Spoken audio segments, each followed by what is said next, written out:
좋지만 이제는 예배를 준비하는 마음으로 다 같이 조용하게 찬양하시겠습니다. You are the word at the beginning, one with God the Lord Most High. Your hidden glory in creation, now revealed in you are Christ. What a beautiful name it is! What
15절에서 21절까지의 말씀을 전사님 읽어드리겠습니다. 요셉의 형제들은 아버지를 여의고 나서 요셉이 자기들을 미워하여 그들에게서 당한 온갖 억울함을 안갚음하면 어찌하나 하는 생각이 들어서 요셉에게 전가를 보냈다. 아버지께서 돌아가시기 전에 남기신 유언이 있습니다. 아우님에게 전하라고 하시면서 너의 형들이 너에게 몹쓸 일을 저질렀지만 이제 이 아버지는 네가 형들의 허물과 죄를 용서하여 주기를 바란다 하셨습니다. 그러니 아우님은 우리 아버지께서 섬기신 그 하나님의 종들인 우리가 지은 죄를 용서하여 주시기 바랍니다. 요셉은 이 말을 전해 듣고서 울었다. 곧 이어서 요셉의 형들이 직접 와서 요셉 앞에 엎드려서 말하였다. 우리는 아우님의 종입니다. 요셉이 그들에게 말하였다. 두려워하지 마십시오. 내가 하나님을 대신하기라도 하겠습니까? 형님들은 나를 해치려고 하였지만 하나님은 오히려 그것을 선하게 바꾸셔서 오늘과 같이 수많은 사람의 생명을 구원하셨습니다. 그러니 형님들은 두려워하지 마십시오. 내가 형님들을 모시고 형님들의 자식들을 돌보겠습니다. 이렇게 요셉은 그들을 간곡한 말로 위로하였다. 아멘. 오늘은 창세기 50장 15절에서 21절 말씀을 가지고 믿음의 눈으로 세상을 바라볼 때라는 제목으로 함께 하나님의 말씀 나누겠습니다. 주제는요, 하나님은 믿음의 눈으로 사는 사람을 통해서 세상을 변화시키신다라는 주제입니다. 여러분 잠깐 넘겨주시겠어요? 그러면 이게 뭐냐면 교통사고가 났어요. 커브길에서 교통사고가 났어. 옆에 보니까 논에 빠졌어. 잠깐만. 논에 차가 이렇게 딱 빠졌다고 가정을 합시다. 자, 이 차에 3명의 사람이 탔는데 한 사람은 크리스찬, 한 사람은 아주 독실한 불교 신자, 한 사람은 무교. 자, 여기 딱 논밭에 빠져서 이 사람들의 반응이 어떨까? 지금 자기들이 똑같이 처한 이 상황에서 이 세 사람의 반응은 어떨까? 우리 한번 상상을 한번 해봤습니다. 예수님을 안 믿는, 그리고 불교도 없는, 종교가 없는 사람은 아마 재수가 없으려니까 죽진 않았거든요. 그래도 지금 가려는 목적지를 향해서 가다가 이렇게 어려운 일을 당하니까 막 한탄하고 지금 자기가 처한 상황을 막 욕을 하고 불만을 내고 막 그럴 수 있을 것 같아. 이럴 수가 있나. 옆에 있는 독실한 아주 불교 신자는 아마 이럴 것 같아. 여러분 불교 알아요? 붓다를 믿는 사람, 붓데이즘이라고 하죠. 이거 알죠? 동양 종교인데 똑똑 목탁 두들기고 뭐 주문을 외우잖아요. 나미아미타불 이런 거 외우지 않습니까? 아마 이 독실한 불교 신자는 이렇게 해석할 것 같아. 나미아미타불, 관세음보살, 업보로다. 뭐 이렇게 그 지금 자기가 처한 상황을 해석할 것 같아. 업보라는 말은 자기가 전세, 있지도 않은 자기가 전에 어떠한 사람들을 살 때 많은 죄를 지어서 지금 이렇게 이러한 나쁜 일을 결과를 얻고 있다. 뭐 이렇게 해석할 것 같아. 마지막으로 크리스찬, 진짜 하나님께서 우리의 삶을 다 주관하시는 것을 믿고 있는 사람이라면 이 상황에서 어떻게 표현하고 어떻게 고백할까? 하나님 이러한 어려운 상황 속에서도 생명을 지켜주시고 보호해주셔서 감사합니다. 이렇게 기도하지 않았을까 싶어요. 물론 다르게 기도했을 수도 있겠지만 어쨌든 똑같은 상황임에도 불구하고 자신이 가지고 있는 생각과 세계관에 따라서 해석하는 게 막 달라져. 모든 사람이 다 똑같이 어려움을 당할 때도 있고 즐거움을 당할 때도 있어. 아이들도 마찬가지야. 유치원생도 마찬가지고 초등학생도 마찬가지고 지금 중고등학교 뉴스의 시절을 보내고 있는 여러분들도 마찬가지. 어려울 때도 있고 기쁠 때도 있고 아플 때도 있고 마음이 막 상처받을 때도 있고 그리고 이렇게 혹시 여기 차선을 했던 주인공이 여러분일 수도 있고 우리가 예측하지 못하는 여러 가지 상황 속에서 그 사건, 사고들을 우리가 어떻게 해석할 것인가 이게 여러분이 진짜 믿음을 가지고 있느냐 안 있느냐를 결정짓는 아주 중요한 내용입니다. 아주 좋은 예가 오늘 요셉을 통해서 믿음의 사람들은 어떠한 자세를 가지고 있고 내가 겪고 있는 상황을 어떻게 해석해야 될 것인지 요셉을 통해서 하나님께서 롤모델을 보여주셨습니다. 자, 오늘 요셉의 삶의 전체 모습을 좀 살펴보려고 해요. 요셉은 정말 말 그대로 우리가 너무 잘 알고 있는 요셉 다 알죠? 조셉 알죠? 조셉 다 알죠? 조셉 일대기로 다 알 거예요. 요셉이야말로 구약 인물 중에서 예수님을 가장 닮은 사람인 것 같아요. 네. 고난받다가 하나님께서 요셉을 일으켜 세워 높여주셨는데 원수를 갚지 않고 용서해주고 화평케 했던 사람, 그리고 많은 사람을 살리는데 쓰임받았던 사람, 고난받을 때 그가 노예로 20전에 팔렸는데 예수님은 30에 팔렸잖아요. 아마 그때 당시에 청소년은 20에 팔렸던 것 같다. 그래서 은 20에 팔렸던 거죠. 자, 어쨌든 우리가 그 오늘 본문 말씀을 보기 위해 요셉 전체의 삶을 좀 살펴보려고 합니다. 다시 한번 복습한다고 생각하고 좀 앞에 집중해 주면 좋겠습니다. 넘겨주세요. 요셉의 아빠 이름이 뭐죠? 이삭. 고마워. 땡큐. 이삭. 이삭이 아니라 sorry. 야곱. 제이콥. sorry. 야곱. 미안합니다. 실수할 수 있죠. 제이콥, 야곱이에요. 깜짝 놀랐네. 네. 이 야곱의 아들 요셉은요, 고난당하고 환난당하고 억울한 일 당할 때, 즉 어려운 일 당할 때도 하나님의 도우심을 구했어. 기도했던 사람이야. 그리고 하나님 뜻대로 살려고 부단히 노력했던 사람입니다. 또한 동시에 이제 하나님께서 요셉을 높은 자리, 왕 다음에 두 번째로 높은 사람을 세우셨어. 그때도 요셉은 사람을 살리는, 주변의 사람을 살리는 일에 열심을 다했고, 그리고 자신을 죽이려고 했던 형제들을 용서해줬어. 즉 원수를 용서하고 그들을 품었고, 그리고 화평케 하는데 최선의 노력을 다했던 사람입니다. 요셉은 넘겨주세요. 꿈꾸는 사람이라는 별명을 가지고 있어. 들어봤죠? 네. 별과 이삭이 요셉에게 절하는 꿈을 꿨는데, 이 이야기를 듣고 형들이 막 미워했죠. 넘겨주세요. 미워했어. 넘겨주세요. 네. 그래서 막 어떻게 이 녀석을 어떻게 괴롭히지? 넘겨주세요. 그래서 형들이 질투하는 마음이 너무 커서 요셉을 심지어 죽이려고 했습니다.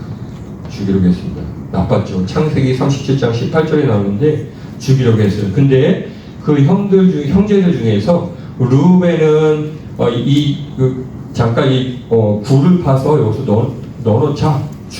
우리가 형제인데 어쨌든 형제인데 죽이면 뭐하냐. 이렇게 형제들을 설득하고 나중에 뒤로 빼내려고 했어요. 그런데 네 번째 아들 네 번째 아들인 유다가 우리 형제를 죽이지 말고 노예로 팔자. 그래서 그때 마침 미디안 사람들 혹은 이스마엘 사람들이라고 하는 사람들이 이집트로 가서 무역을 했거든요. 장사를 했었어. 미디안 지역에서. 그 지역을 지나가다가 은 20을 받고 요셉을 노예로 팔아버립니다. 넘겨주세요. 그리고 이제 드디어 노예 신분으로 이집트의 왕의 경호하는 경호대장, 개혁개정에는 친위대장이라고 나와 있는데, 우리 지금 새 번역에는 아주 우리가 이해하기 쉽도록 경호대장 보디발의 노예로 팔려가게 됩니다. 넘겨주세요. 이제 좀 약간 컸어. 그가 열심히 노예임에도 불구하고 그곳에서 이 경호대장 보디발 집에서 열심히 일을 했단 말이야. 정직하게 일을 했고 성실하게 일을 했고, 또 하나님의 지혜가 충만해서 그가 하는 모든 일마다 하나님께서 함께 하셔서 보디발이 봐도 야 너는 진짜 신이 함께 하는 애구나 인정할 정도로 인정을 받았어. 보면 하나님이 요셉과 함께 하시는 분, 그에게 집안일을 모두 맡겨야겠어. 그가 하나님을 믿지 않는 사람, 즉 보디발이 하나님을 믿지 않는 사람임에도 불구하고 요셉이 하나님과 함께 하는 사람이라는 걸 알았을 정도로 신실했던 사람이야. 기도하고 정직하고 열심히 일하고 그 보디발 주인을 섬길 줄 알고, 그래서 모든 것을 요셉에게 맡겼습니다. 넘겨주세요. 그런데 유혹이 생깁니다. 보디발의 아내가 이제 요셉을 유혹하기 시작하죠. 요셉이 성경에 보면 꽃미남이었어. 용모가 아름답고 준수했다고 했거든요. 그래서 막 꼬십니다. 나랑 사귀자. 근데 요셉은 으악 했는데 맞아요. 으악 하는 일이야. 근데 나쁜 사람들이죠. 네. 근데 요셉은 그럴 수가 없었습니다. 왜냐? 가장 근본적인 이유는 그게 하나님 기뻐하시는 일이 아니기 때문에 거절을 했습니다. 그랬더니 이 보디발의 아내가 화가 나가지고 억울하게 누명을 씌웁니다. 이 당신이 가지고 온 저 히브리 노예가 나에게 나쁜 짓을 하려고 했어. 이 말을 들은 보디발이 어땠을까? 엄청나게 화가 났죠. 그러면 과거에 인권이라는 게 뭐 별로 없었을 그 당시에 노예가 나의 아내에게 나쁜 짓을 하려고 그러면 어떻게 했을까? 바로 죽이는 거지. 근데 안 죽였어. 그냥 감옥에 보냈단 말이야. 아마 경호대장 보디발이 요셉의 말을 더 많이 믿었을 것 같다. 그래서 어쨌든 감옥에 보내지게 됩니다. 감옥에서 억울하게 누명을 써서 감옥에 가면은 얼마나 억울할까? 죽을 것 같을 거야. 자기는 정말 열심히 섬겼는데, 그리고 화가 나고 분노하고 잠도 제대로 못 잘 것 같고 낙심하고 희망이 없을 것 같아. 정말 절망이 뭔지 알았을 것 같아. 옛날에 감옥은 어땠을까? 옛날에는 인권이라는 게 더 없었을 것 같아. 아주 정말 지옥 같은 삶을 살았을 거예요. 하지만 그럼에도 불구하고 그곳에서도 요셉은 하나님을 바라보며 하나님의 도우심을 구하며 신실하게 감옥 생활을 하게 됩니다. 그랬더니 간수장, 즉 감옥을 총괄하는 감독이 야, 요셉 너 보니까 정말 성실하고 일도 잘하고 똑똑하고 하나님이 너와 함께 하는구나. 그래서 감옥에서 하는 모든 일을 요셉에게 맡겨버립니다. 또 그래서 이 요셉이 열심히 자기 감옥에 있는 사람들 섬기고 청소도 하고 여러 가지 부지런히 맡아서 했겠죠. 그러다가 어느 날 왕 바로 밑에 있는 아주 높은 지위에 있는 사람 두 사람이 있었었는데, 이 사람이 한 사람은 술을 관리하는 사람이었고 또 한 사람은 한글 성경에는 떡이라고 표현되어 있는데 또 이제 빵이라고 또 표현되기도 하고, 어쨌든 음식을 관리 감독하는 사람이었는데, 이 두 사람이 이 보디발의 감옥에 들어오게 됩니다. 어느 날 꿈을 꿨는데 꿈이 해몽이 안 되고 왠지 찝찝한 꿈이야. 그래서 막 근심하고 고민하고 스트레스가 있었는데 어느 날 요셉이 지나가다가 그 모습을 보는 거야. 요셉은 평소에 사람들이 어떻게 지내는지 관심이 많았던 것 같아. 하나님의 사람은 사람들에게 관심이 많은 것 같습니다. 그래서 즉시 알아봤어. 당신 보는데 오늘 유난히 근심이 많은 것 같네요. 무슨 고민이 있습니까? 제게 털어놔 주십시오. 그래서 자신들의 꿈에 대해서 이야기했더니 요셉이 하는 말이 뭐였습니까? 꿈을 해석하는 건 하나님 아닙니까? 제게 말씀하십시오. 제가 기도해서 하나님 앞에 응답받아 꿈을 해석해 주겠습니다. 요셉은 가는 곳마다 어느 곳에서든지 늘 하나님과 함께하고 하나님의 믿음을 고백했던 사람입니다. 그래서 그 꿈을 이야기했는데 꿈을 하나님께서 해석해 주셨고 그 해석한 그대로 이루어졌습니다. 그래서 그 꿈의 해석은 뭐였냐면, 술을 관리 감독했던 사람은 다시 왕 바로 밑에 높은 자리로 턴백 하는 거였고 다시 높은 지위에 올라가는 거였고, 빵을 맡았던 관리 감독했던 사람은 사형을 당하는 건데 그 꿈 해석한 그대로 이루어졌어요. 그리고 나서 이제 술 맡았던 관리 감독했던 사람이 다시 왕 옆으로 갔지 않았습니까? 요셉을 잊어버렸죠. 근데 어느 날 왕이 또 꿈을 꿉니다. 왕이 또 꿈을 꿔. 아주 이상한 꿈을 꿨는데 해석이 안 되니까 또 스트레스를 받았어. 무슨 꿈이었냐? 살찐 암소 7마리가 있는데 갑자기 막 빼빼하고 아주 초라하고 무서워 보이는 암소가 그 살찐 암소를 잡아먹은 거야. 7마리가. 그리고 또 다른 꿈을 꿨는데 아주 이삭, 곡식, 한마디로 쌀나무 같은 것들이 아주 풍성하게 있었는데 갑자기 또 흉흉하고 아주 무섭게 생긴 그 이삭들이 아주 풍성한 이삭도 잡아먹는 꿈을 꾼 거예요. 해석이 안 돼. 너무 답답해. 왕 꿈을 해석하는 사람들에게 꿈을 해석해봐라 라고 요구했는데 아무도 제대로 해석하는 사람이 없어. 이때 술을 관리 감독했던 사람이 요셉을 기억합니다. 그래서 요셉을 추천하죠. 누구? 이집트 왕 바로에게. 그래! 그러면 그 요셉이라는 친구를 빨리 데리고 와. 그래서 요셉이 감옥에 있다가 왕의 명령을 받고 왕 앞에 서게 됩니다. 그리고 이제 꿈을 말해 주니까 하나님의 지혜로 하나님이 도와주셔서 하나님께서 말씀해 주셔서 꿈을 해석해 주고, 그 꿈 해석을 들은 바로의 마음이 엄청나게 시원해졌고 그냥 아는 거야. 하나님께서 역사하셔서 하나님의 말씀을 전달해 들은 사람들이라면, 이게 정말 하나님께서 하시는 말씀이라면 그냥 알아. 그냥 깨달아져. 아 이게 맞구나 라고, 그래서 바로가 하나님을 믿지 않음에도 불구하고 하나님의 사람인 요셉이 꿈을 해몽한 이야기를 듣고 맞아 그거야 라고 요셉을 인정해 줍니다. 그 꿈의 내용이 뭐였죠? 7년 동안 크게 풍년이 있어요. 엄청나게 농사가 잘 돼. 그리고 나서 그 다음 7년이 흉년이 있는데 많은 사람이 굶어 죽어. 그래서 요셉이 하나님의 지혜로 충만해져서 한 가지 준비하게 하죠. 7년 동안 풍년이 있을 때 곡식을 많이 모아두십시오. 그리고 흉년, 곡식이 없을 때, 음식이 없을 때를 대비하십시오. 준비하십시오.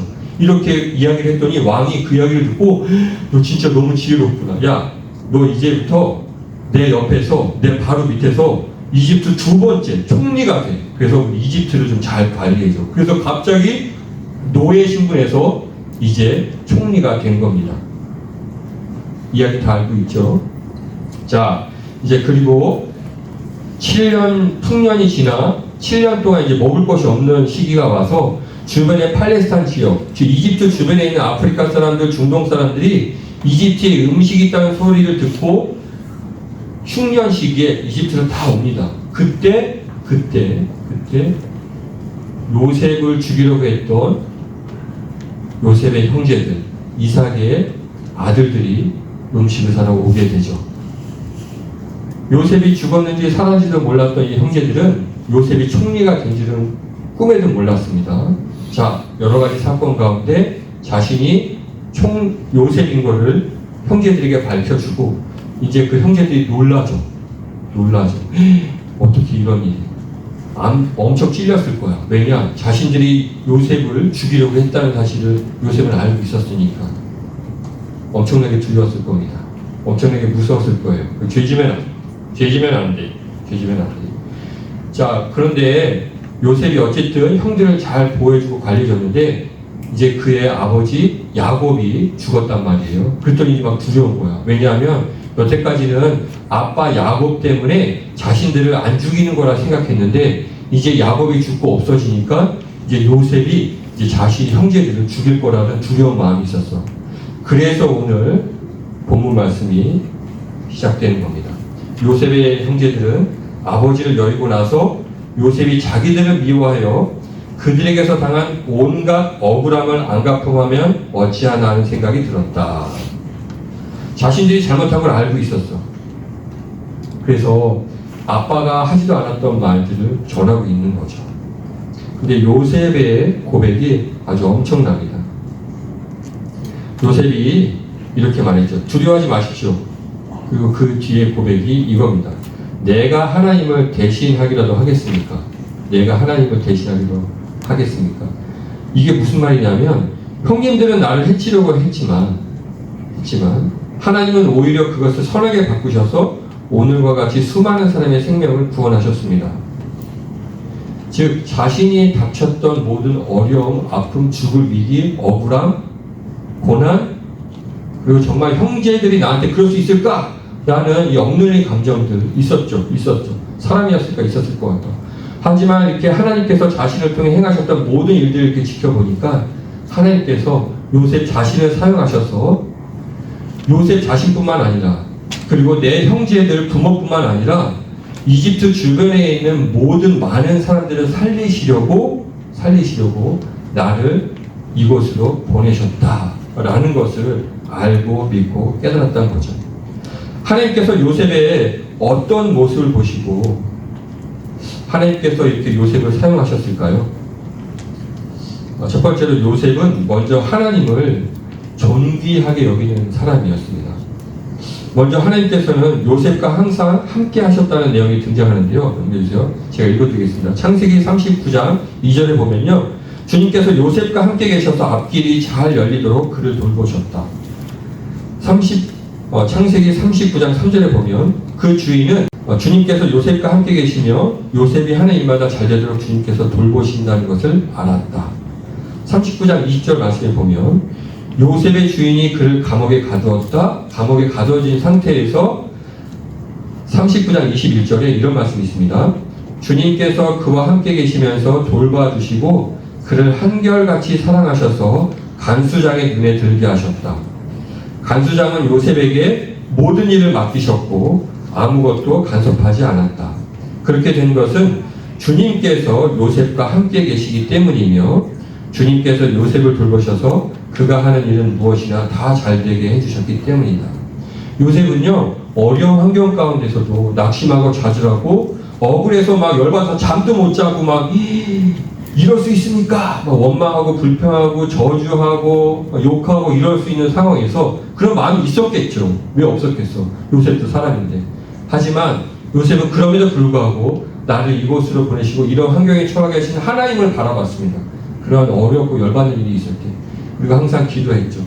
어떻게 할 수 있죠? 그가 고백하는 것마다 내가 하나님 앞에 죄 지을 수 없습니다.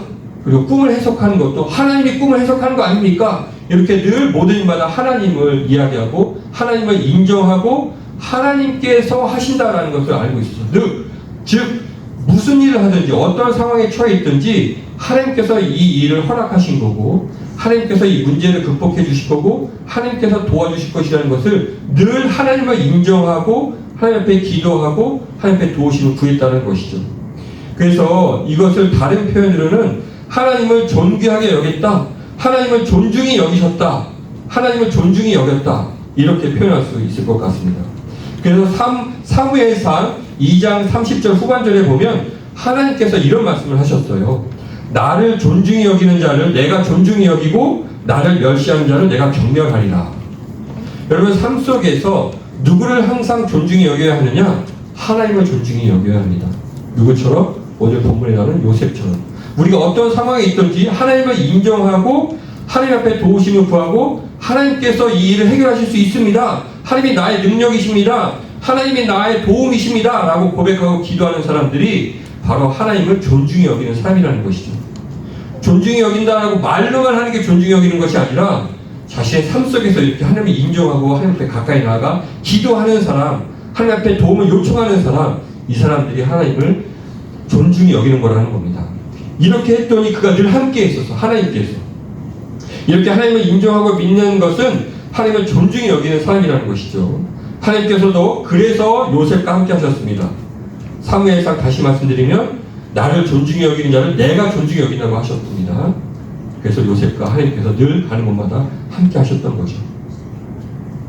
어려운 가운데서도 사람들이 요셉을 통해 하나님을 알게 하셨고 요셉을 통해 주변 사람들에게도 도움을 주셨습니다.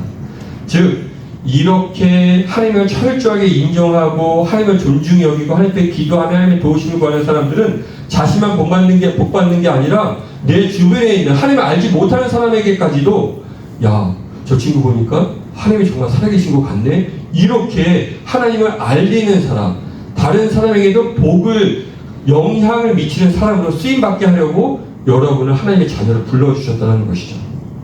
또한 그는 아주 정직한 사람이었습니다. 하나님을 존중히 여기는 것뿐만 아니라 그리고 또 정직한 사람이었어요. 하나님 앞에서 범죄하지 않도록 노력했던 사람입니다. 창세기 39장 9절에 참 재밌는 표현이 있는데 여기서 마님이라는 표현이 나오더라고요. 마님은 주인 어른의 부인이시기 때문에 그래서 내가 어찌 이런 나쁜 일을 저질러서 하나님을 거역하는 죄를 지을 수 있겠습니까? 즉 보디발 자신의 주인의 아내가 요셉을 막 치리하려고 꼬셨다고 했잖아요. 그때 거부했어. 쉽지 않았을 거야. 그런데 그는 하나님 앞에서 정직하게 살아가려고 하고 하나님 앞에서 정의롭게 살려고 했던 사람이라는 거예요. 결정적인 위기 순간에 정말 그 사람이 정직한 사람인지 하나님의 공의를 행하는 사람인지 위기 때 드러나는 것 같다. 평소에는 잘 몰라. 위기에 유혹에 넘어갈 그 순간에 그 사람이 정말 정직한 사람인지 드러납니다. 요셉은 이 시험을 이겼던 사람이죠. 늘 하나님과 가까이 하고 하나님을 생각했던 사람이기 때문에 그렇습니다. 두 번째로 요셉은 원수를 용서하는 믿음과 실천을 보여주었습니다. 그가 용서할 수 있었던 것은 그가 겪은 모든 어려운 일이 결국은 하나님께서 자신을 통해 많은 사람을 가뭄으로부터 살리시려고 자신을 택하시고 이 어려운 고난을 통해서 나를 통리로 세우셨다는 것을 깨달았기 때문입니다. 비록 내 친형제들이 악한 일을 해서 나를 죽이려고 했지만 죽음의 위협이 있었지만 그 악한 일들을 사용하셔서라도 이집트 사람들뿐만 아니라 팔레스틴 지역에 있는 모든 사람들을 살리셨다는 것을 믿고 인정했다는 것이죠. 그래서 형들이 자기를 팔았죠. 맞아요. 형들이 자기를 팔았어요. 나쁜 일이에요. 복수해도 괜찮아요. 총리가 됐는데. 그때 당시에는. 자, 어쨌든 자, 이렇게 어려운 일을 당했음에도 불구하고 이 모든 일이 하나님에서 이끌려서 하나님께서 모든 것을 합력하여 선을 이루신다.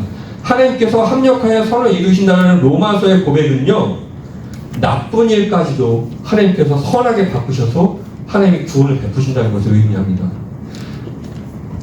사람의 악한 행동, 나쁜 일까지도 하나님께서는 능력의 하나님, 전지전능하신 하나님은 사람의 나쁜 의도까지도 변화시키셔서 사람을 살리는 일로 사용하실 수 있다는 능력의 하나님임을 요셉은 체험한 거예요. 깨달은 거예요.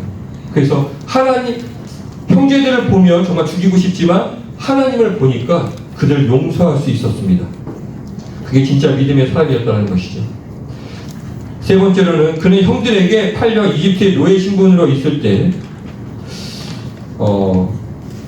애굽의 총리가 되어 두 번째로 높은 사람이 되었을 때, 어려울 때나 높은 자리에 있을 때나 항상 하나님을 믿고 인정해서 합력하여 선을 이루신다는 사실을 전적으로 믿은 사람이었다는 것. 그리고 하나님께서는 요셉이 복수하지 않고 오히려 형제들과 화합하고 화평하려고 노력했던 사람입니다. 여러분, 화평을 이루며 살아가는 것은 예수님의 목적이기도 합니다. 요셉이 예수님의 삶의 모습을 가장 많이 닮았다고 했잖아요. 예수님은 사람들로부터 죽임을 당했음에도 불구하고 그들을 용서하고 화평케 하셨습니다. 예수님께서 오신 목적은 너희를 화평케 하기 위함이라고 하셨습니다. 화평케 하는 예수님의 이 목적, 예수님의 사명은 오늘 우리에게도 동일하게 있습니다. 요셉이 비록 그때는 예수님 오시기 전이었지만 그럼에도 불구하고 하나님의 뜻은 하나님의 사람들로 하여금 주변의 사람들과 화평케 하는 것이 하나님의 뜻이에요. 하나님께서 여러분을 택하시고 부르신 것은 주변 사람들과 화평케 하기 위함이라는 것을 기억하시기 바랍니다. 바로 요셉처럼 모든 것이 하나님 안에서 협력하여 선을 이루신다는 것을 믿고 있고, 그리고 나를 어렵게 하고 힘들게 했을지라도 이 모든 것이 하나님의 손에 있었음을 인정하고 용서할 수 있는 마음, 그리고 심지어 나를 힘들게 했던 사람과도 화평을 이루려고 하는 믿음의 사람들을 통해서 하나님은 그 사람을 통해 이 세상을 변화시키고 그 사람을 통해서 많은 사람들을 살리시고 그러한 사람들을 통해서 이 세상에 하나님이 어떤 분인지 알리기를 원하십니다. 이러한 삶을 살아가는 것은 믿음의 눈으로 하나님의 일하심을 보는 사람입니다. KM 미라 뉴스 모든 사람들이 요셉처럼 하나님 앞에 온전히 크게 쓰임 받아서 세상을 변화시키고 사람들을 살리고 그리고 많은 사람들에게 화평을 이루어가는 평화의 메신저로 쓰임 받는 복된 미라 뉴스 되기를 소망하고 기대합니다. 기도하겠습니다. 기도합시다.